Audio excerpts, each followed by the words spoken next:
नमस्कार विद्यार्थियों, समाजशास्त्र की क्लास में आपका स्वागत है। ये रेमेडियल कोचिंग की क्लास है। महाकौशल कॉलेज शासन का निर्देश था। महाकौशल कॉलेज ने रेमेडियल क्लासेस स्टार्ट की है। ये कोचिंग है रेमेडियल। आपकी क्लास के साथ साथ आपकी जो समस्याएं हैं उनके समाधान के लिए अलग अलग विषय में, सभी विषयों में आपको खास खास समस्याओं का समाधान करने के लिए। तो आज का विषय मैं आपके साथ रखूंगा।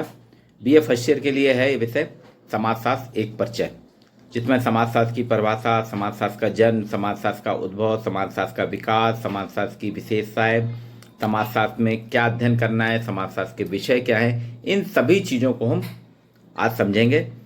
शुरू में मैं आपके साथ मैं अपनी बात रखूँगी। चूँकि रेमेडियल कोचिंग टू वे होती है, तो पहले मैं अपनी बात रख देता हूँ। उसके बाद आप सभी अपने मोबाइल को अनम्यूट कर लेंगे और एक एक करके अपना क्वेश्चन पूछेंगे। जो आपको इस विषय से संबंधित जानकारी चाहिए उसके बारे में आप मुझसे चर्चा करेंगे और मैं आपको बताता जाऊँगा। समाजशास्त्र हम सभी जानते हैं, समाजशास्त्र समाज का अध्ययन करने वाला शास्त्र है। जैसा कि मैंने कहा कि समाजशास्त्र का परिचय एक नया विषय है, बहुत पुराना नहीं है। 1838 में अगस्त कॉम्ट के द्वारा फ्रांस में इसकी शुरुआत हुई थी। यापन उनके संबंधों के बारे में जानना, ये सबसे पहले अगस्त काम ने इस प्रकार से 1838 में शुरुआत करी थी समाजशास्त्र की। तो इसमें दो तीन बिंदु बहुत महत्वपूर्ण हैं कि समाजशास्त्र के जनक कौन है। समाजशास्त्र के जनक अगस्त कॉम्ट हैं। समाजशास्त्र की शुरुआत कब हुई थी? समाजशास्त्र की शुरुआत सन 1838 में हुई थी। समाजशास्त्र की शुरुआत कहाँ से हुई थी? समाजशास्त्र की शुरुआत फ्रांस से हुई थी। ये तीन शब्द जो है ऑब्जेक्टिव प्रश्न आपके खूब आते हैं, बहु विकल्प वाले जो आते हैं, तो उसमें हमेशा पूछा जाता है। पीएससी की परीक्षा देंगे, पब्लिक सर्विस कमीशन, उसमें भी ये शब्द पूछे जाते हैं, ये प्रश्न की समाजशास्त्र के जनक कौन है, समाजशास्त्र की शुरुआत किसने करी, समाजशास्त्र की शुरुआत किस देश से हुई, समाजशास्त्र का उदय कब हुआ। तो ये महत्वपूर्ण चीज है। और इसके साथ एक और चीज कि समाजशास्त्र जो शब्द है उसकी उत्पत्ति कैसे हुई। तो उसकी उत्पत्ति के लिए आपको बताना पड़ेगा। ये दो शब्द हैं, ग्रीक भाषा और लैटिन भाषा के दो शब्द हैं, सोशियस और लॉजी। इन दोनों को मिला के सोशियोलॉजी बना। तो ये समाजशास्त्र की उत्पत्ति है। वहीं अगस्त कॉम्ट ने चूंकि 1838 में जब इसकी शुरुआत की थी, वो विज्ञान का दौर था। विज्ञान का दौर आज भी है, लेकिन 18वीं शताब्दी में विज्ञान की बहुत ज्यादा खोज हो रही थी, वैज्ञानिक नियम बन रहे थे, नए नए सिद्धांत आ रहे थे। तो उन विज्ञान क्या है? हमारे कार्य करने की एक पद्धति है। विज्ञान कोई विषय नहीं है, विज्ञान कुछ नहीं, विज्ञान एक कार्य प्रणाली है कि जिसके वो कहता है कि आप जो भी काम करें इस तरीके से करें कि जो समाज में सबके लिए हो, जिसका एक सिद्धांत हो, एक निश्चित पद्धति के अनुसार हो, जिसकी एक व्यवस्थित प्रणाली होना चाहिए, जिसमें आप क्या, क्यों और कैसे, तीन चीजों का अध्ययन करता है।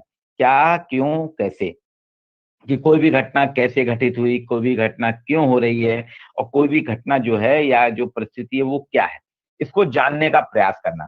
अब किसी भी चीज को जानने के लिए वो विज्ञान कहता है कि आपको कल्पना नहीं करना चाहिए, काल्पनिक या किसी व्यक्ति विशेष के प्रभाव में आके हम उसकी विवेचना ना करें, बल्कि विज्ञान के तरीके से। विज्ञान कहता है एक साइंटिफिक तरीका, एक नॉलेज है, एक व्यवस्थित पद्धति है, एक सर्वमान्य पद्धति है, उसके माध्यम से करें। और विज्ञान के नियम क्या होते हैं? कोई एक स्थान विशेष के लिए नहीं होते, विज्ञान के नियम होते हैं सार्वभौमिक, यूनिवर्सल, मतलब सभी जगह वो विज्ञान के नियम लागू होंगे। जैसे आप जानते होंगे कि हमको दही बनाना होता है, दूध में अगर एक बूंद नींबू की चली जाए या खटाई चली जाए तो दूध फट जाता है और वो बन जाता है दही। ये आप अगर चंद्रमा में जाएंगे, चंद्रमा में भी अगर आप दूध में खटाई डालेंगे तो वहां पे भी उसकी यही क्वालिटी दही बच जाएगा। तो कहीं पे भी आप करेंगे, ये सार्वभौमिक है, मतलब केमिकल सिद्धांत है कि दूध से दही बनाना कैसे बनाया जाएगा, ये केमिकली आपको सिद्ध है। तो ये इसी प्रकार से अगस्त कॉम्ट कहना था कि हम भी समाजशास्त्र के बारे में जो अध्ययन करेंगे, समाज का जो विवेचन करेंगे, समाज की जो व्याख्या करेंगे, समाज की व्याख्या करते समय हमें यहाँ ध्यान रखना होगा कि समाजशास्त्र के अध्ययन में, समाज के विवेचन में हमको विज्ञान को प्राथमिकता देना है। जिस तरह से विज्ञान के नियम सार्वभौमिक होते हैं, विज्ञान के नियम सभी जगह एक समान होते हैं, विज्ञान के नियम पर सैद्धांतिकरण होता है, विज्ञान के नियमों को हम परीक्षण कर सकते हैं, विज्ञान सत्य की खोज करता है, विज्ञान कल्पना से दूर होता है। विज्ञान में भविष्यवाणी की जा सकती है। ठीक इन्हीं सारी चीजों को लेके उनका कहना था, इन सारे बिंदुओं को, इन सारे एस्पेक्ट्स को लेके हमको, इन सारे मुद्दों को लेके हमको समाजशास्त्र का अध्ययन करना होगा, समाजशास्त्र के बारे में, समाज के बारे में अध्ययन करना है। नाम से स्पष्ट है, समाजशास्त्र यानी समाज का अध्ययन करना। समाज में जो लोग रह रहे हैं, समाज के लोग जिस प्रकार से जीवन यापन कर रहे हैं, उन सब के बारे में जानना, ये कहलाता है समाजशास्त्र। तो समाजशास्त्र में अगस्त कॉम ने कहा, ये दो भाषाओं से मिला के उसने फिर एक नया शब्द दिया, ग्रीक और लैटिन भाषा का। अगस्त काम इसके जन्मदाता है। सन 1838 में फ्रांस में इसकी शुरुआत हुई थी।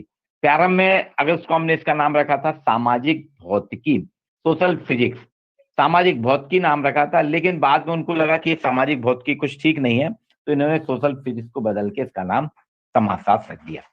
समाजशास्त्र की शुरुआत वास्तव में औद्योगिकीकरण की देन है। 18वीं शताब्दी का दौर था, इंग्लैंड में और पूरे यूरोप में औद्योगिकरण की शुरुआत हो चुकी थी। और इंग्लैंड में औद्योगिकरण हुआ था, भाप का इंजन बनाया था, चरखे का आविष्कार हुआ था, मशीनों की शुरुआत हुई थी। तो मशीनों के कारण वहां की दिनचर्या, लोगों के व्यवहार, लोगों के क्रियाकलाप सब बदलने लगे थे। और उसी दौर में फ्रांस में एक राज्य क्रांति हुई थी, फ्रांस की फ्रांसीसी क्रांति। इतिहास के जो विद्यार्थी हैं, इतिहास में पढ़ते हैं फ्रांस की क्रांति। तो फ्रांस की क्रांति के दौरान लोगों में, वहां के विचारकों ने कहा कि जो राज सत्ता थी उसके निरंकुशता के खिलाफ उन्होंने आंदोलन किया था, और तभी से शुरुआत हुई थी समाज शास्त्र की।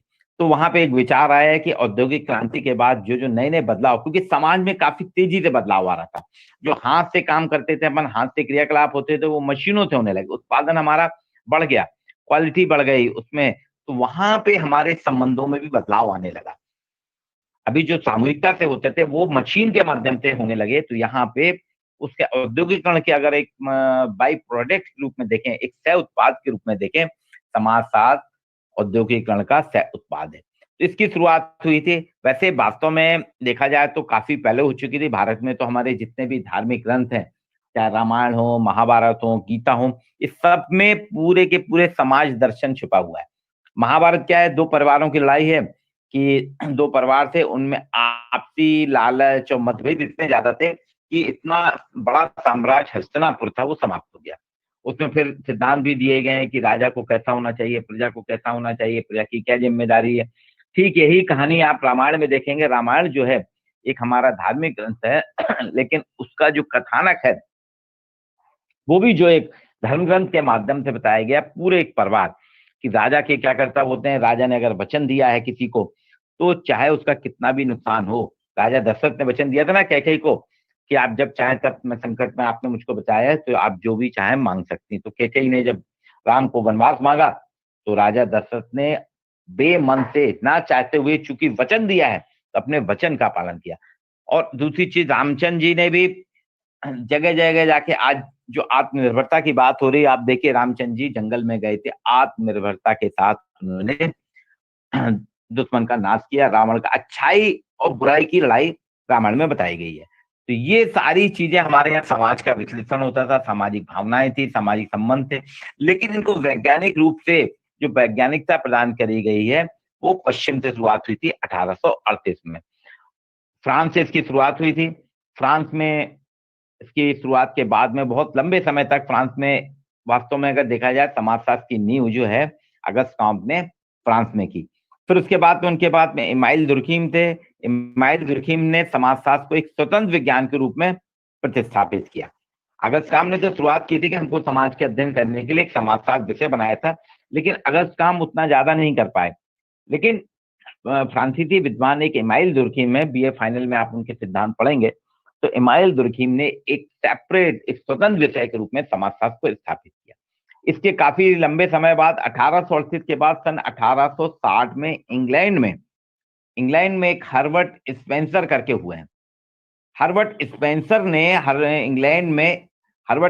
ने शुरुआत करी। उन्होंने एक किताब लिखी थी, प्रिंसिपल ऑफ सोशियोलॉजी, जो पहली किताब है समाजशास्त्र की, जिसमें प्रिंसिपल ऑफ सोशियोलॉजी नामक किताब में उन्होंने समाजशास्त्र के जितने भी सिद्धांत, परिभाषाएं, समाजशास्त्र के क्या क्या चीजें, इन सबको समाहित किया। इंग्लैंड में हर्बर्ट स्पेंसर हैं, मिल हैं, बकल हैं, पैट्रिक गिन्स है, Charles booth, Hobhouse, Hobson, Westermarck, Sanders, ये सारे विद्वानों ने इंग्लैंड में इसकी शुरुआत करी। वहीं यूरोप के देश, एक जर्मनी में समाजशास्त्र पहुंचा तो टॉनीज, रेजल, Karl Marx, Hegel, Max Weber, वीरकांत, ये कुछ समाजशास्त्री, ये सारे विदेशी समाजशास्त्री से नाम आपको सुनने में थोड़े अजीब से लगेंगे, इनके माध्यम से हुई। तो पश्चिमी देशों में समाजशास्त्र काफी तेजी से शुरुआत हुई थी 18वीं और 19वीं शताब्दी में, और धीरे धीरे करते करते 20वीं शताब्दी में समाजशास्त्र जो है एक महत्वपूर्ण विषय के रूप में जाना जाने लगा।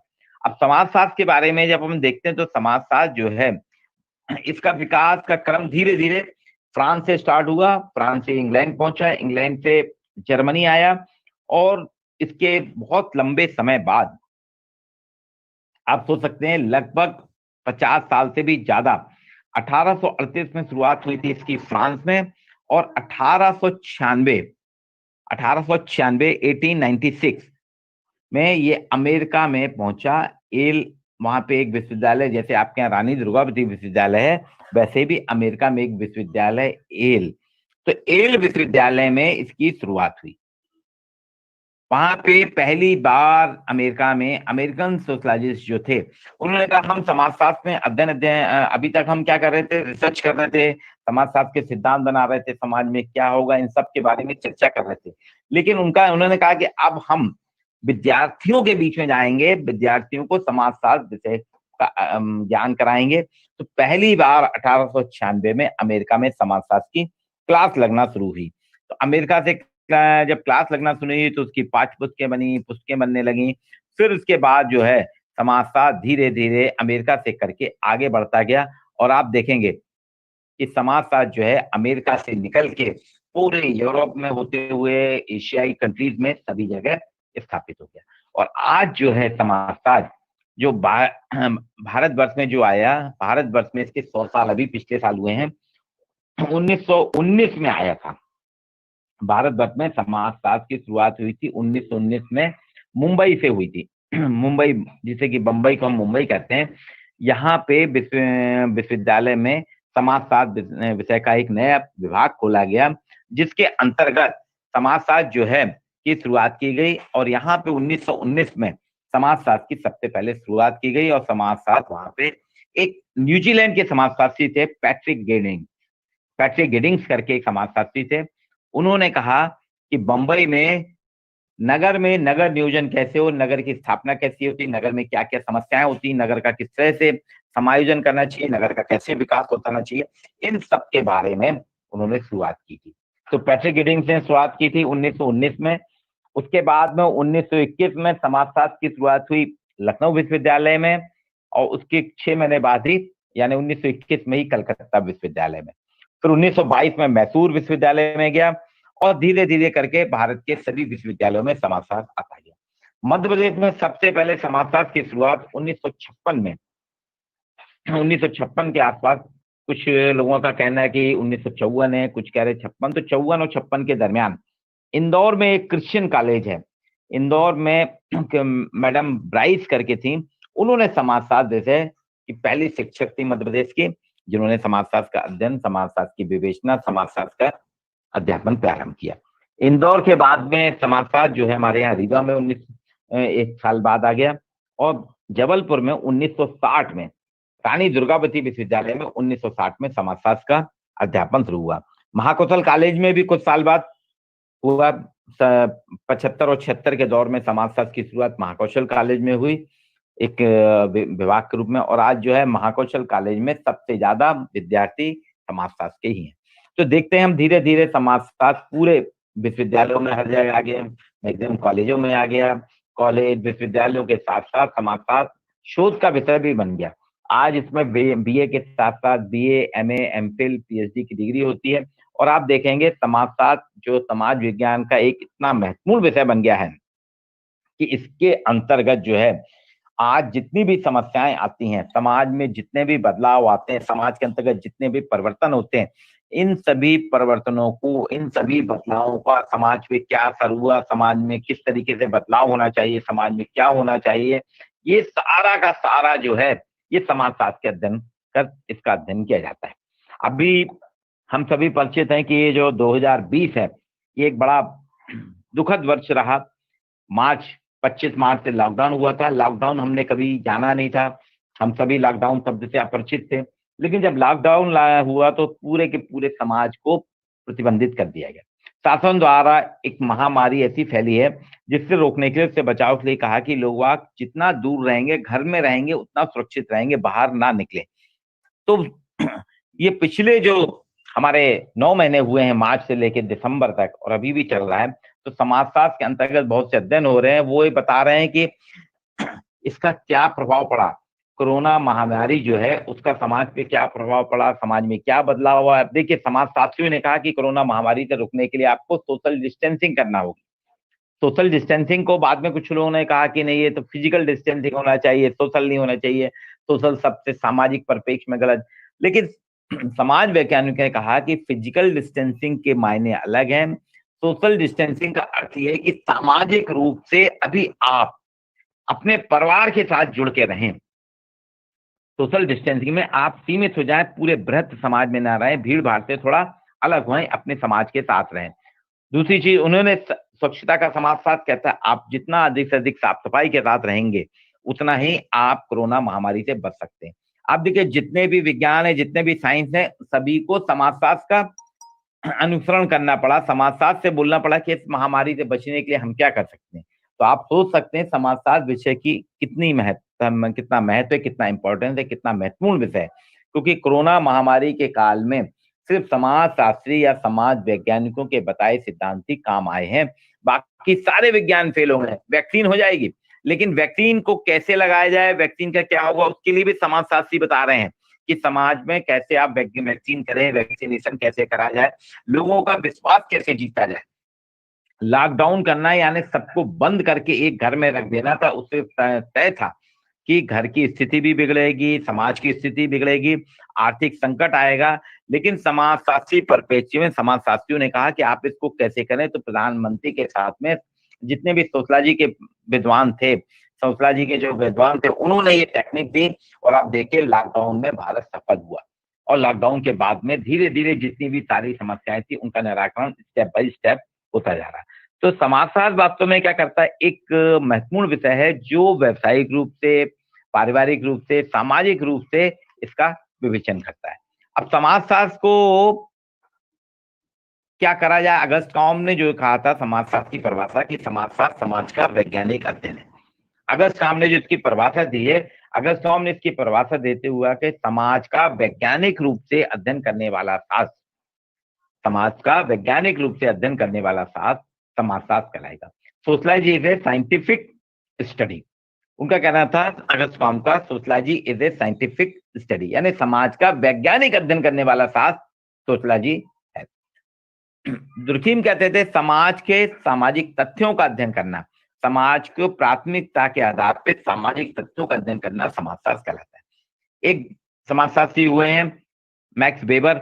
मैक्स वेबर का कहना था समाजशास्त्र समाज में होने वाले व्यक्तियों के, जैसे मेरे और आपके बीच में अभी एक क्रिया हो रही है, किसकी, पढ़ने पढ़ाने की, पठन पाठन की। मैं आपको पढ़ा रहा हूं, आप मेरे व्याख्यान को सुन रहे हैं और लाभान्वित हो रहे हैं। तो हमारे और आपके बीच में आपसे पहले तक कोई क्या नहीं थी, ना मैं आपको जानता था ना आप मुझको जानते थे। लेकिन आज आप मुझको जानने लगे, मैं आपको जानने लगा कि मेरी क्लास में आज अर्पण नामदेव हैं, प्रदीप भगत हैं, साहिल गुप्ता हैं, और भी बाकी हैं।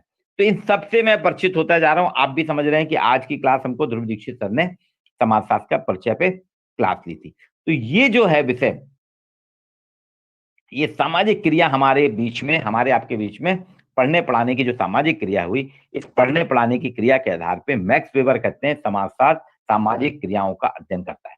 समाजशास्त्र सामाजिक क्रियाओं का अध्ययन करने वाला शास्त्र है। सोशलॉजी जो है सोशल रिलेशनशिप के बारे में जानकारी करता है। सिमिल ने कहा समाजशास्त्र सामाजिक संबंधों का विवेचना करता है। एक मैकाइवर और पेज का कहना था समाजशास्त्र समाज के जो सामाजिक संबंधों का जाल है, समाज सामाजिक संबंधों का जाल है, उसके अंतर्गत सामाजिक विवेचना का अध्ययन करते हैं, समाज को करते हैं। फिर इसी में कहा कि समाजशास्त्र किस तरह से अध्ययन करेगा। तो अगस्त काम ने, मैंने पहले ही कहा था, अगस्त काम कहना था कि समाजशास्त्र समाज का वैज्ञानिक अध्ययन करेगा, वैज्ञानिक रूप से समाज का विवेचन करेगा।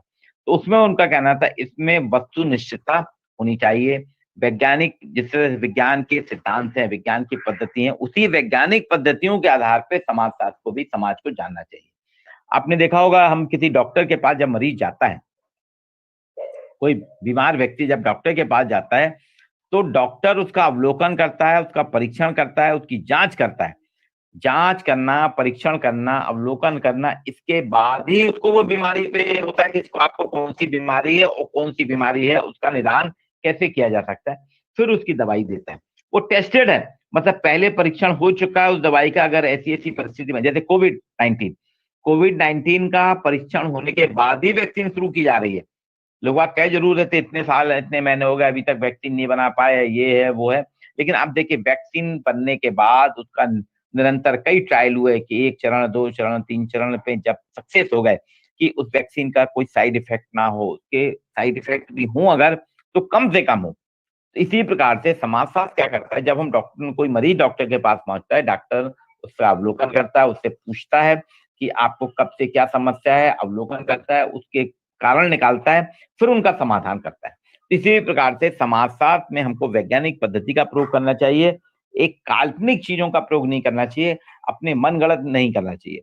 जो नीम हकीम कहा जाता है ना, नीम हकीम खतरजान, तो जो डॉक्टर नहीं है, जिसको चिकित्सा शास्त्र का अध्ययन नहीं है, जो जानकारी नहीं है, अगर वो किसी व्यक्ति को करता है तो आपने देखा होगा अक्सर मरीज भयंकर परिणाम भोगता है, मरीज की स्थिति खराब हो जाती है। समाजशास्त्र क्या है का अध्ययन करता है। समाज में जो भी संबंध होते हैं, समाज में जो भी प्रक्रियाएं होती हैं, समाज के अंतर्गत जितनी भी घटनाएं घटती हैं, उनका अध्ययन करता है। यदि आज समाज में अपराध बढ़ रहे हैं, तो अपराध क्या है, इसको बताएगा कि अपराध यानी समाज विरोधी कृत्य। जो समाज के मापदंड हैं, समाज के जो नियम बनाए गए हैं, समाज ने जिस प्रकार से नियमों का पालन करने के लिए व्यक्तियों को कहा है कि आपको इन नियमों का पालन करना है, अगर उनका उल्लंघन हम करते हैं तो वो कहलाएगा अपराध। तो समाज में अपराध क्या है उसका अध्ययन करना, अपराध क्यों होते हैं, उनके कारण निकालना है, किन कारणों के कारण अपराध होते हैं, और अपराध के कारण निकालने के साथ ही साथ ये भी ज्ञात करना कि अपराध का निराकरण कैसे हो सकता है। आपने देखा होगा विज्ञान क्या करता है, समस्या को जानता है, समस्या को जानने के साथ समस्या का समाधान भी निकालता है। खाली ये नहीं कि समस्या जान ली, विज्ञान तो ने निकाल दिया था ना कि कोविड-19 नाम का एक वायरस है जो बहुत तेजी से फैल रहा है, लोगों के संपर्क में आने में हमारे शरीर में चला जाता है और हमारे शरीर को डैमेज कर देता है।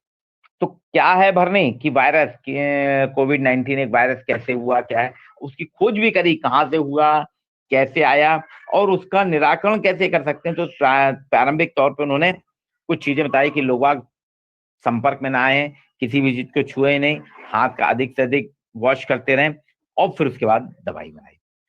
इसमें तथ्यों का वर्गीकरण और विश्लेषण करके एक निष्कर्ष निकाला जाता है।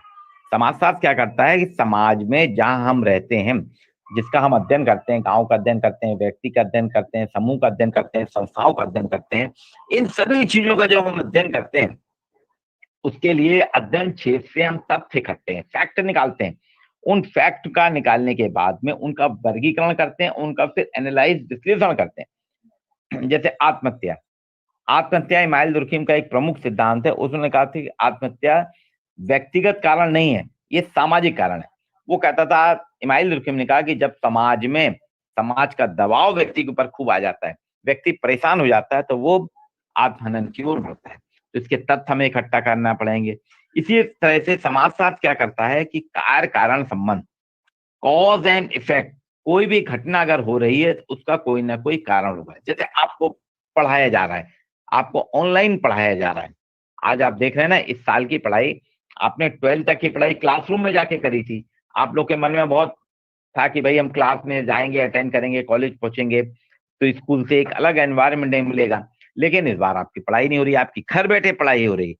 इसके बीच में कार्य कारण है कि क्यों, वायरस के संक्रमण को, वायरस के प्रसार को रोकने के लिए घर में रखना है। अब घर में बच्चा कहते हैं, एक टीचर 100 बच्चों के घर में नहीं पहुंच सकता। अगर आपकी क्लास में 100 बच्चे हैं तो मैं आप कितनों के घर जाऊंगा और आपको कैसे पढ़ाऊंगा, कहाँ पढ़ाऊंगा। तो उसके लिए तय किया गया कि ऑडियो विजुअल सिस्टम का प्रयोग किया जाएगा, गूगल मीट का प्रयोग किया गया और जूम ऐप का प्रयोग किया। सारे ऐप बनाए टेक्नोलॉजी के तहत और उनके माध्यम से कहा गया एक निश्चित समय में वो टेक्नोलॉजी आपकी काम करेगी, वो आपको दे दी जाएगी। आपने अपने मोबाइल में वो जो लिंक मैंने भेजी, आपने अपने मोबाइल में लिंक डाउनलोड करी, उसको जैसे ही स्टार्ट हुआ, आप मेरे पास मैसेज आते जा रहे हैं, मैं आपको यहाँ से बैठे-बैठे एडमिट करता जा रहा हूँ और आपको पढ़ा रहा हूँ। तो ये कार्य कारण संबंध है कि ऑनलाइन के कारण अध्ययन, कोविड के कारण, कोविड वाली समस्या जो आई उसके कारण ऑनलाइन हमने शिक्षण की प्रक्रिया प्रारंभ करी।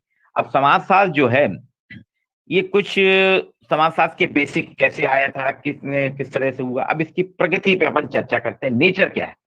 हर चीज का कहीं ना कहीं हमको अध्ययन करते समय, जैसे आप ने देखा हो ना, कोई भी हम फल लेते हैं, फल की अलग अलग प्रकृति होती है।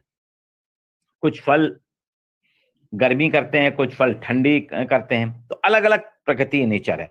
कुछ फल मीठे होते हैं, कुछ फल खट्टे होते हैं, ये नेचर है उनका। इमली खट्टी होती है, भी मीठी होती है। तो अलग अलग प्रकार से जो समझने रहते हैं फल, सबके स्वाद, शक्कर का स्वाद मीठा होता है, नमक का स्वाद नमकीन होता है।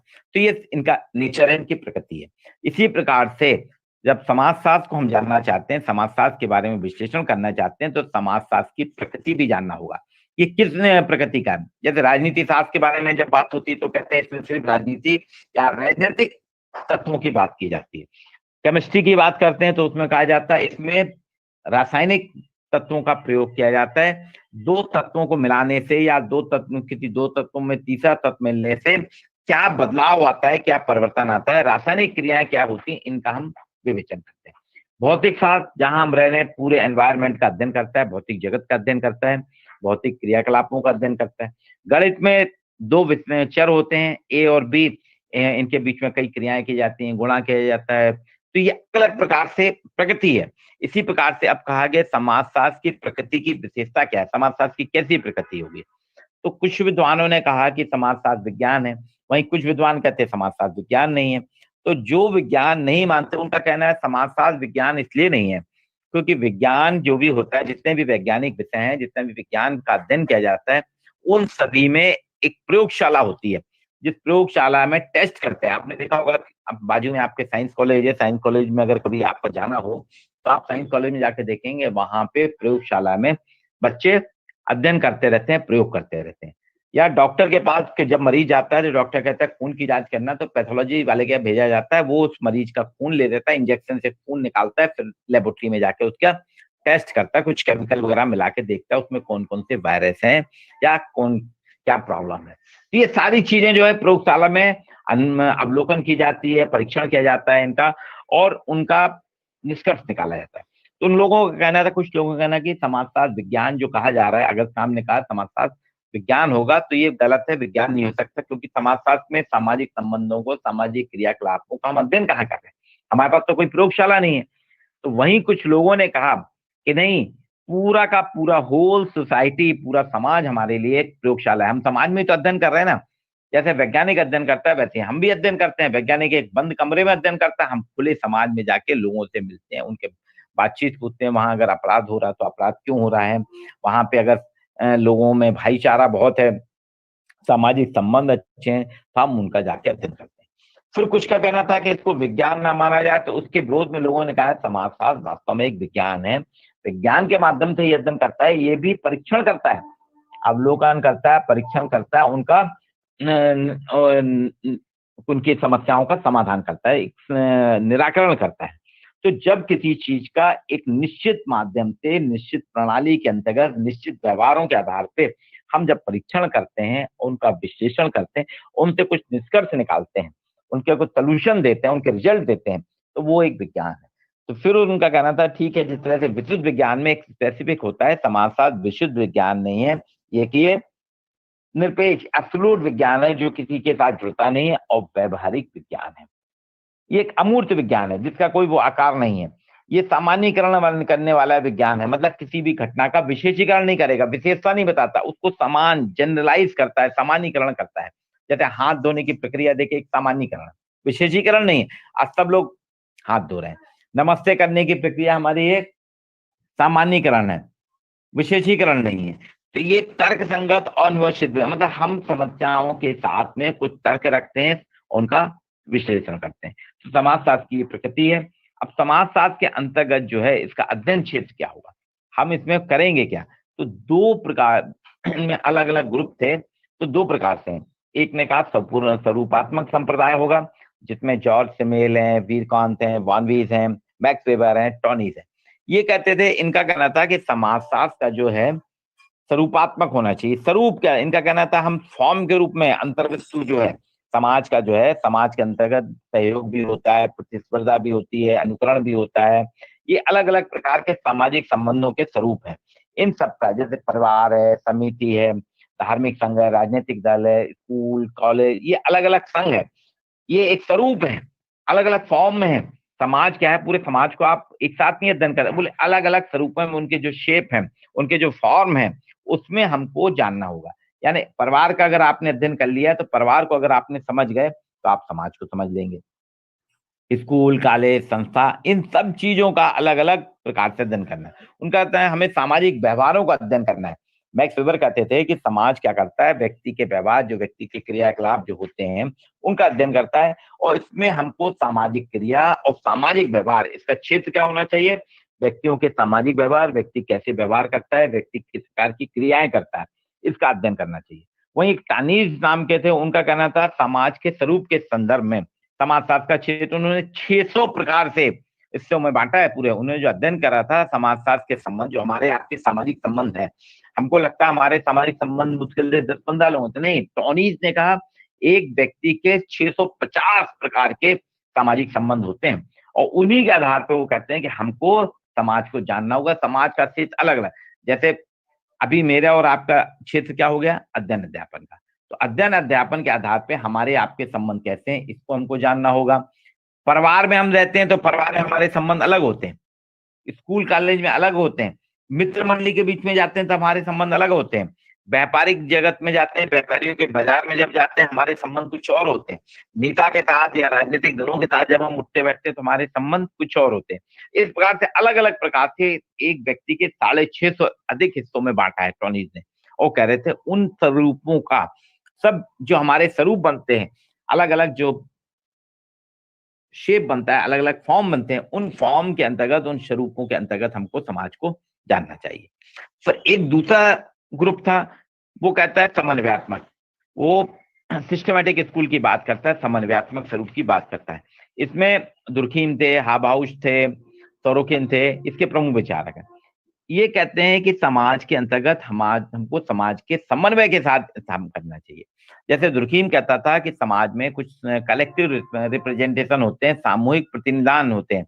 इस प्रतिनिधान, सामूहिक प्रतिनिधानों के अंतर्गत जो हमारे सामूहिक प्रतिनिधान होते हैं, उसमें हमारे विचार होते हैं, भावनाएं होते हैं, एटीट्यूड्स होते हैं। ये सब अलग अलग प्रकार से इनका हम करते हैं, इनका ही समाज में महत्व होता है।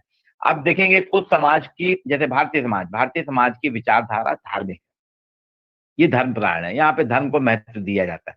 वेस्ट जाते हैं, पश्चिम में जाते हैं, वहां पे कर्म प्रधानवान, धर्म को ज्यादा महत्व नहीं दिया जाता, वहां कर्म को ज्यादा दिया जाता है। तो ये एक विचार है, ये इनके साथ हमको समन्वय स्थापित करना होगा कि जब भारत का अध्ययन करेंगे, भारतीय समाज का अध्ययन करेंगे, तो धार्मिक परिप्रेक्ष्य को ध्यान में रखेंगे।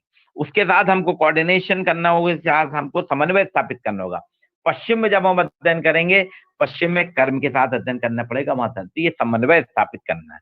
अब हाउस कहते हैं कि हमको सामाजिक क्षेत्र के अंतर्गत सबसे पहले एक विशेष भाग का अध्ययन करना चाहिए। किसी भी समाज का अध्ययन करना है, तो समाज के पूरे भाग का अध्ययन न करके एक विशेष भाग का अध्ययन करना चाहिए, जिसमें जहां पे सामाजिक संबंधों का जिस प्रकार से क्रियाकलाप हो रही, जो गतिविधियां हो रही, उन विशेषताओं का विश्लेषण करना होगा, जिससे सामाजिक स्थिरता और परिवर्तन आता है। जैसे अभी कोविड-19 की मैंने आपसे चर्चा की है, इसके कारण समाज के एक क्षेत्र का अध्ययन करके हम उसको जनरलाइज कर सकते हैं कि समाज में क्या-क्या बदलाव हो रहा है, समाज में किस तरह। जैसे आर्थिक घटनाएं, इनका समाज पे क्या अध्ययन होगा। फिर राजनीतिक घटनाएं, जो घटनाक्रम होता है, राजनीतिक गतिविधियां होती हैं, उनका क्या अध्ययन होगा। धार्मिक स्वरूप, धर्म का किस तरह से अध्ययन होगा, वैधानिक, मनोरंजन, ये अलग अलग प्रकार से उनका कहना था कि हमको इसके हिसाब से समाज को देखना होगा। तो समाजशास्त्र वास्तव में एक विशेष विज्ञान है, समाजशास्त्र एक सामान्य विज्ञान है। समाजशास्त्र के अंतर्गत हम अलग अलग प्रकार से समाज के संबंधों को, समाज की विशेषताओं का हम अध्ययन करते हैं। अब समाजशास्त्र जो है, इसके अंतर्गत क्षेत्र की बात हमने करी, प्रकृति की बात करी, इसकी परिभाषाओं की बात करी और समाजशास्त्र के विकास की बात करी। आज के हमारी इस क्लास में समाजशास्त्र का जन्म कहाँ से हुआ, समाजशास्त्र का विकास कैसे हुआ, समाजशास्त्र क्या हम क्या पढ़ेंगे, समाजशास्त्र की विषय वस्तु क्या होगी, समाजशास्त्र के अंतर्गत समाजशास्त्र की प्रकृति क्या होगी, इन सभी चीजों को, समाजशास्त्र का क्षेत्र क्या होगा, ये हमने देखने का प्रयास करा है। अब अगर इसको अपन संक्षिप्त में कहा जाए तो समाजशास्त्र वास्तव में समाज का वैज्ञानिक अध्ययन करने वाला एक प्रमुख शास्त्र है, जिसके जन्मदाता अगस्त कॉम्ट हैं, जिन्होंने सबसे पहले 1836 में इसको सामाजिक भौतिकी नाम रखा था, लेकिन 2 साल बाद 1838 में इसका नाम सोशियोलॉजी रखा। सोशियोलॉजी शब्द ग्रीक और लैटिन भाषा के 2 शब्दों से मिलकर बना है। पहला शब्द सोशियस ग्रीक का है और दूसरा शब्द लॉजी लैटिन का है, जिसका अर्थ होता है समाज का अध्ययन करने वाला शास्त्र। इसकी शुरुआत जो है फ्रांस से हुई, फ्रांस के बाद इंग्लैंड में गया, इंग्लैंड के बाद जर्मनी, हॉलैंड, इसके बाद 1896 में अमेरिका में जब पहुंचा येल विश्वविद्यालय में, अमेरिका के येल विश्वविद्यालय में इसका अध्ययन अध्यापन शुरू हुआ। इसके बारे में कि समाज के उसको विषय के रूप में पढ़ाया जा रहा है। पहले समाजशास्त्र सिर्फ एक अध्ययन का क्षेत्र था, अध्यापन का नहीं था, लेकिन अमेरिका में 1896 में समाजशास्त्र को अध्यापन के रूप में सम्मिलित किया गया और इसको रखा गया कि अध्ययन के साथ साथ अध्यापन का विषय भी इसको बनाना चाहिए। अब इसके अंतर्गत इसके 2 संप्रदाय हैं, एक स्वरूपात्मक है, एक समन्वयात्मक। कुछ विद्वानों का कहना था समाजशास्त्र के अलग अलग स्वरूपों को हम, जैसे परिवार है, विचार है, हमारे परिवार है, विवाह है, धर्म है, इनका हम स्वरूप के रूप में अध्ययन करें, इस पूरे स्वरूप का क्या असर होता है, इसका क्या बदलाव होता है। और समन्वय, कुछ का कहना था समाज की अलग अलग संस्थाओं, समाज के अलग अलग क्षेत्रों के साथ व्यक्ति को समन्वय, एक कोऑर्डिनेशन के साथ में उसका अध्ययन करना होगा। दूसरी चीज समाजशास्त्र के अंतर्गत इसकी प्रकृति की बात आती है। कुछ विद्वान कहते हैं समाजशास्त्र विज्ञान है, कुछ कहते हैं विज्ञान नहीं। तो इसमें दोनों तरह के तर्क हैं। जो इसको विज्ञान नहीं मानते उन्होंने अपने तर्क रखे कि इसके पास कोई प्रयोगशाला नहीं है, इसके पास कोई मापदंड नहीं है। जैसे जबलपुर से कटनी की दूरी आप बता देंगे 90 किलोमीटर है, या जबलपुर से कटनी जाने में 1.5 घंटा लगता है।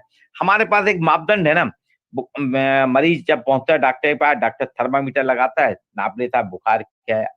तो ये सारी चीजें ऐसे विज्ञान के हैं। बोले विज्ञान में ये सब चीज नहीं है, तो समाज शास्त्रियों ने विज्ञान में भी कुछ पैमाने विकसित किए हैं, पसंद और नापसंद के आधार पे पैमाने विकसित किए हैं। दूसरी चीज समाजशास्त्र के बारे में कहा जाता है कि भविष्यवाणी नहीं कर सकता, विज्ञान तो भविष्यवाणी कर लेता है, समाजशास्त्र तो भविष्यवाणी नहीं करता। तो भविष्यवाणी के आधार पे लोगों ने कहा नहीं, समाजशास्त्रियों ने भी कई बार समय से भविष्यवाणी की है, और उनका कहना था कि भविष्यवाणी करके जिस तरह से विज्ञान करता है वैसी भविष्यवाणी हम भी कर सकते हैं। इस आधार पर उनका कहना था इसमें हम व्यक्तिनिष्ठ होकर अध्ययन करते हैं, हम जिस समाज का अध्ययन करते हैं समाज की अच्छाई बुराई दोनों को देखते हैं, जिस तरह से विज्ञान देखता है। तो इसको कहा जाता है कि समाजशास्त्र वास्तव में एक विज्ञान है। तो समाज के अलग अलग विज्ञान की बात होती है, समाज के अलग अलग वैज्ञानिक तथ्यों का हम अध्ययन करते हैं, ये समाजशास्त्र कहलाता है। अब यहाँ पे जो है समाजशास्त्र की प्रकृति विज्ञान मानी गई है, वैज्ञानिक रूप से अध्ययन करते हैं। समाजशास्त्र में अध्ययन क्या करा जाता है? समाजशास्त्र समाज के अंतर्गत जो भी है, समाज का जितना भी विस्तृत क्षेत्र है, समाज के बारे में हमारे आपके संबंध क्या है, हमारे आपकी जो क्रियाएं होती हैं, क्रियाकलाप कैसे होते हैं, व्यक्ति कोई घटना घटित होती है तो उसका पूरे समाज पे क्या प्रभाव होता है। अभी अचानक मान लीजिए आर्थिक स्थिति देश की खराब हो जाए, तो उसके आप देखेंगे लोगों के व्यवहार कैसे हो जाएंगे। अभी कोविड-19 के कारण लोगों के संबंधों में बदलाव आने लगा। लोग बात कितने जिनके पास पैसे की कमी है, आप देखिए मदद नहीं कर रहे हैं, लोग बात सहयोग नहीं कर रहे हैं। स्कूल कॉलेजों में, जहां बड़े बड़े संस्थानों में लोगों को घर बैठाया जा रहा है, वर्क फ्रॉम होम के कारण एक नई संस्कृति आई, तो देखिए बदलाव आया सोसाइटी में। अब घर से काम हो रहा है तो लोगों ने अपने यहाँ लोगों की छटनी शुरू कर दी है। तो धीरे धीरे ये जो बदलाव, कोई भी घटना घटती है तो समाज में जो भी घटनाएं घटती हैं, समाज के अंतर्गत जो भी बदलाव आते हैं, उनके विश्लेषण के लिए, उनके विवेचन के लिए समाजशास्त्र अध्ययन करता है। दूसरी चीज, अगर कोई घटना घट रही है तो उनके कार्य कारण क्या है, कॉज एंड इफेक्ट। अगर समाज में महिलाओं के खिलाफ होने वाले अपराध बढ़ रहे हैं, उन कारणों को जानना कि ऐसे कौन से कारण हैं जिसके कारण समाज में अपराध बढ़ रहे हैं। या युवाओं में फ्रस्ट्रेशन बढ़ रहा है, युवा फ्रस्ट्रेटेड हो रहे हैं, निराश हो रहे हैं, उनमें नैराश्य बढ़ रहा है, तो ऐसे क्या कारण है, तो इनका अध्ययन करना। तो उसके अध्ययन में हम पूछते हैं, युवाओं से पूछते हैं आपकी समस्या क्या है, समाज में क्या परिवेश होना चाहिए, क्या बदलाव होना चाहिए। ये सारी चीजें जो है समाजशास्त्र के अंतर्गत हम इनका विवेचन करते हैं, हम इनका विश्लेषण करते हैं। तो समाजशास्त्र की जो विशेषता के आधार पर अगर हम देखें तो समाजशास्त्र क्या है, समाज का अध्ययन करने वाला एक वैज्ञानिक शास्त्र है। समाजशास्त्र अमूर्त होता है। समाजशास्त्र के अंतर्गत सामाजिक संबंध, सामाजिक क्रिया, सामाजिक व्यवस्था, समाज की प्रगति, इन सभी का वैज्ञानिक तरीके से अध्ययन किया जाता है, इसका वैज्ञानिक विश्लेषण किया जाता है। अब समाजशास्त्र को आपको मैं एक बताता हूं। देखिए, समाजशास्त्र एक महत्वपूर्ण विषय क्यों है। 1838 में इसकी शुरुआत हुई थी। 1838 में इसको सिर्फ समाज को जानने के लिए, समाज को विश्लेषित करने के लिए इसकी शुरुआत हुई थी कि हमारा समाज क्या है, समाज में संबंध कैसे बनते हैं, संबंध कैसे टूटते हैं, समाज में सहयोग क्या होता है, संघर्ष क्या होता है, समाज प्रगति कैसे करेगा, समाज की संरचना कैसी होगी, सामाजिक व्यवस्था, इन सभी चीजों का शुरुआत में 1838 में इसकी शुरुआत हुई थी। और इसके बाद देखिए 1896 में इसको अध्ययन के विषय बना दिया गया कि इसको अध्ययन करना होगा, इसको बच्चों तक ले जाना है, हमको खाली इसका विश्लेषण नहीं करना। 1838 में इसकी जानकारियां या तथ्य इकट्ठा करने वाले एक विषय के रूप में हुई थी शुरुआत में। फिर 1896 में एक विषय के रूप में कि ये पढ़ने पढ़ाने का विषय होगा, आपको पढ़ने पढ़ाने की बात करना पड़ेगी, पढ़ने पढ़ाने वाला विषय होगा। और उसके बाद आप देखिए जब 1919 में भारत में शुरुआत हुई तो इसको एक विषय के रूप में रखा गया। आज 1950 के बाद पूरे विश्व में समाजशास्त्र जो है अन्य सभी विषयों के साथ में सपोर्टिंग सब्जेक्ट के रूप में हो गया, एक सहयोगी। बिना समाज के शास्त्र की मदद लिए कोई भी विषय आज अपूर्ण है। अब आपने देखेंगे चाहे विज्ञान हो, चाहे अर्थशास्त्र हो या राजनीति शास्त्र है, आप राजनीतिक क्रियाएं कैसी करना है, राजनीतिक क्रियाएं कितना करनी है, राजनीतिक गतिविधियां कैसी करनी, उन राजनीतिक गतिविधियों को, राजनीतिक क्रियाकलाप का समाज में क्या प्रभाव पड़ेगा, समाज किस तरह से। आपने देखा होगा ना, जब चुनाव होते हैं तो अलग अलग विश्लेषण, किस जाति की संख्या अधिक है वहां पे उनको उस जाति के व्यक्ति को टिकट दिया जाएगा, कहाँ किस धर्म के लोगों की संख्या अधिक है, मतलब समाजशास्त्री विश्लेषण करते हैं। जनसंख्या अगर बढ़ रही है तो उसका क्या प्रभाव है, जनसंख्या घट रही तो उसका क्या प्रभाव है। अर्थशास्त्र, आर्थिक क्रियाकलाप हमारे देखे जाते हैं कैसे होते हैं। विज्ञान, अब ये जो मोबाइल है 1966 में बना था, वो मोबाइल पहले काफी बड़ा था, उसको कैरी करना मुश्किल था, बैटरी नहीं थी। तो समाज शास्त्रियों ने कहा कि इसको आप हल्का करिए, इसको कम्पैक्ट करिए। आज देखिए मोबाइल कितना उपयोग हो गया। हर चीज के लिए विज्ञान भी पूछता है समाज में किस चीज की डिमांड है, समाज में क्या है। तो ये एक समाजशास्त्र की उपयोगिता है। तो ओवरऑल बच्चों, मैंने आपके साथ में जो विषय रखा समाजशास्त्र एक परिचय के रूप में कि समाजशास्त्र का इंट्रोडक्शन दिया है। आगे की क्लास में आपको और भी चीजें बताऊंगा। आज के लिए इतना ही। इसमें अगर आप कुछ पूछना चाहते हैं तो अपना माइक अनम्यूट कर लीजिए और अपना नाम बताइए और आप मुझसे क्वेश्चन पूछ सकते हैं कि आपको क्या पूछना है। तो आपके प्रश्न भी सादर आमंत्रित हैं। और ये अभी मैंने आपके साथ में समाजशास्त्र एक परिचय, समाजशास्त्र की परिभाषा, समाजशास्त्र का जन्म, समाजशास्त्र के जनक, समाजशास्त्र का क्षेत्र, समाजशास्त्र के संप्रदाय, समाजशास्त्र की प्रकृति और विशेषताओं की चर्चा की है। अब आप पूछ सकते हैं, जो जिसके लिए हुए कुछ प्रश्न पूछना आप तत्काल हम पूछ सकते हैं। अपना माइक अनम्यूट कर लीजिए और पूछिए।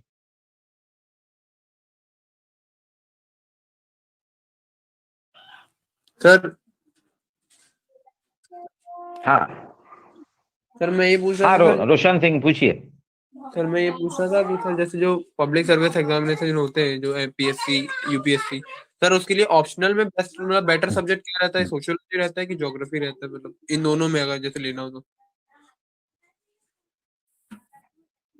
देखिए विषय सारे अच्छे होते हैं, ज्योग्राफी भी अच्छा है, समाजशास्त्र भी अच्छा है। अब आपका विषय आपको कौन सा, आपकी रुचि किस में है। अगर आपकी रुचि भूगोल में है तो आप भूगोल लीजिए, अगर समाजशास्त्र में तो समाजशास्त्र। मैं यहाँ समाजशास्त्र के बारे में बताऊंगा कि आईएएस बन जाए या पीएससी से सिलेक्ट होके आए, जो भी प्रशासनिक अधिकारी आते हैं इन सभी को बाद में समाज का अध्ययन करना पड़ता है। आप किसी भी स्ट्रीम के हो, आपको तो सारी चीजें पढ़नी ही पड़ेगी। तो क्यों ना हम शुरुआत में ही समाजशास्त्र लें, क्योंकि समाज में एक एसपी आया मान लीजिए, उसको जब तक समाज का जानकारी नहीं होगा, समाज का परिवेश नहीं जानता होगा, तो वो अपना प्रशासनिक कार्य नहीं कर सकता। कलेक्टर भी इसी प्रकार से, उसको नगर का विकास करना है, नगर में कंट्रोल करना है, तो उसको सामाजिक संबंध कैसे हो सकते हैं, लोगों से डायलॉग कैसे होंगे, ये चीज। तो समाजशास्त्र एक उपयोगी विषय है। इसको आप देखिए, इंजीनियरिंग साइड के जितने भी विद्यार्थी आते हैं यूपीएससी वगैरह में, सबसे ज्यादा लेते हैं। भूगोल भी अच्छा विषय है। भूगोल पर एक सीमित हो जाता है, मैंने कहा ना, सिर्फ भौगोलिक क्षेत्र तक सीमित हो जाता है। लेकिन समाजशास्त्र भौगोलिक भी रहता है, समाजशास्त्र आर्थिक भी रहता है, समाजशास्त्र में राजनीतिक भी रहता है, समाजशास्त्र का वैज्ञानिक भी होता है, समाजशास्त्र का मनोवैज्ञानिक भी है, समाजशास्त्र का दार्शनिक भी है। ये सारे विधाएं, जितने भी एटीट्यूड हैं, इन सभी को समाजशास्त्र में देखा जाता है। अब ये आपको जिसमें रुचि लगती है, तो पीएससी वगैरह या यूपीएससी कॉम्पिटिटिव एग्जाम हमेशा अपने रुचि के हिसाब से विषय चुनना चाहिए। ठीक सर, हमें मतलब दोनों को कंप्लीट करने में कोर्स टाइम कितना लगता है? अगर ऑप्शनल के लिए हम लें तो ज्यादा जल्दी कौन सा कंप्लीट हो जाता है इन दोनों में? देखिए, समाजशास्त्र जल्दी हो जाता है। समाजशास्त्र में सरलता है, क्योंकि हम जहाँ रह रहे हैं, हम अपने परिवार को जानते हैं, परिवार है, हमारे आसपास का वातावरण, हम बहुत कुछ जानते हैं। हम सिर्फ उसका सैद्धांतिक विश्लेषण हमको नहीं है, लेकिन प्रैक्टिकली हम जानते हैं, इसलिए हम उसको जल्दी समझ जाते हैं। उसको ज्यादा अध्ययन में हमको दिक्कत नहीं जाती। Thank you sir. Okay. Hello sir. Sakshi Namdev पूछ रहे हैं क्या? हाँ, पूछिए यस सर, सोशियोलॉजी के मतलब जनक कौन है? पूछिए। जनक कौन है सोशियोलॉजी के? सोशियोलॉजी के जनक, हाँ, अगस्त कॉम्ट। ओके शुरू सर। में मैंने बताया था, अगस्त कॉम्टे फ्रांसीसी विद्वान है, Auguste Comte. Okay sir, thank you sir. Thank you. देखिए, मेरा यूट्यूब चैनल है सोशलॉजी विद ध्रुव दीक्षित। उसमें आपको BA first year, BA second year, BA third year, MA सब और समाजशास्त्र से संबंधित बहुत सी चीजें हैं। तो आप उसको सब्सक्राइब कर लीजिए, सोशलॉजी विद ध्रुव दीक्षित। तो आपको बहुत सी चीजें जब भी चाहे आपको, उसमें आप एक एक चैप्टर वाइज हमने रखा है, तो आपको मिल जाएंगे।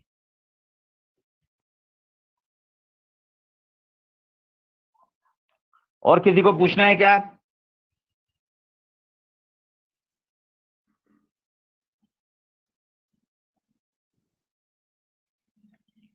देखिए, अगर किसी और को पूछना, अनम्यूट करें, क्योंकि क्लास खत्म करना है, फिर आपकी दूसरी क्लास शुरू होगी। रुक्मणी बरकड़े, अर्पण नामदेव, नीलम कुशवाहा, रोहित, सुमित, विपिन, योगेश, कुछ लोग लेफ्ट हो गए हैं। सर। अगर आप कुछ पूछना चाहते हैं तो आप पूछ सकते हैं। हाँ, हेलो सर। पूछिए। भारत में समाजशास्त्र कब आया सर? भारत में समाजशास्त्र 1919 में बम्बई विश्वविद्यालय से आया था, जिसे आजकल मुंबई कहते हैं। और मध्य प्रदेश में 1956 में, जबलपुर में 1960 में।